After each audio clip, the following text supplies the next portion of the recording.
Sabe, quando a gente pensa na Oceania, o que vem à mente? Provavelmente a Opera House de Sydney, talvez umas praias paradisíacas, mas, por trás dessa imagem de cartão postal, existe uma realidade de contrastes gigantescos. É essa história de dois mundos que existem lado a lado, na mesma região, mas que muitas vezes a gente nem percebe. Para a gente ter uma ideia clara do que eu estou falando, olha só esse gráfico. O Índice de Desenvolvimento Humano, o IDH, mostra o abismo que define a Oceania. De um lado, você tem a Austrália e Nova Zelândia lá no topo, com notas altíssimas, refletindo riqueza, qualidade de vida, e do outro, nações como Papua Nova Guiné, com uma realidade assim muito mais desafiadora. É essa fratura, essa divisão que vai guiar a nossa conversa. Então, vamos mergulhar um pouco na Austrália, que é a grande potência da região. É um país super moderno, rico, mas o motor da economia deles é um paradoxo. É curioso, porque se parece mais com a de um país em desenvolvimento do que com a de outras nações ricas. A estrutura econômica da Austrália já entrega o jogo. A gente vê uma dependência enorme de setores primários, como mineração e agricultura. Enquanto a maioria dos países desenvolvidos foca em serviços, em tecnologia, a Austrália ganha dinheiro exportando matéria-prima. É quase como um modelo de país em desenvolvimento, mas operando com uma infraestrutura de primeiríssimo mundo. E o tamanho dessa dependência é impressionante. Pensa só, quase 40% de tudo que a Austrália vende para o mundo vem da mineração. É essa riqueza mineral gigantesca, que vai principalmente para potências industriais como o Japão e China, que sustenta a prosperidade toda do país. Só que essa imagem de sucesso, de riqueza, não conta a história toda. De jeito nenhum. Por trás dos números, dos prédios modernos, existe uma ferida muito profunda. Uma história que o país só agora está começando a encarar de frente. E a resposta para essa pergunta está justamente no capítulo mais sombrio da história australiana: a colonização europeia e o custo humano, assim, devastador que ela teve para os povos que já viviam lá.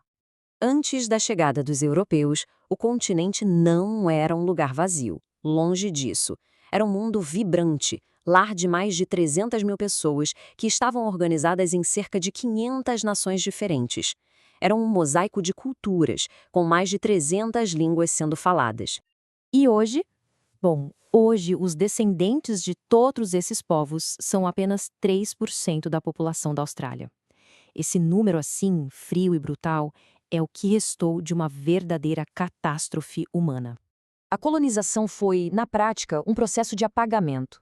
Terras foram roubadas, lugares sagrados foram destruídos, massacres aconteceram e existiu um esforço sistemático para silenciar centenas de culturas e línguas, para varrer essa gente da história. Mas o problema é que as consequências dessa violência não ficaram lá no passado. Elas ecoam até hoje. Elas se manifestam em desigualdades profundas e em traumas que são passados de geração em geração. Talvez o exemplo mais cruel disso seja a chamada geração roubada. Por 60 anos, entre 1910 e 1970, o governo australiano tinha o poder legal de simplesmente sequestrar crianças aborígenes de suas famílias. O objetivo era assimilá-las à força, era tentar branquear a população e apagar completamente a identidade, a cultura e os laços familiares delas. E esse legado de discriminação é super visível nos dados de hoje.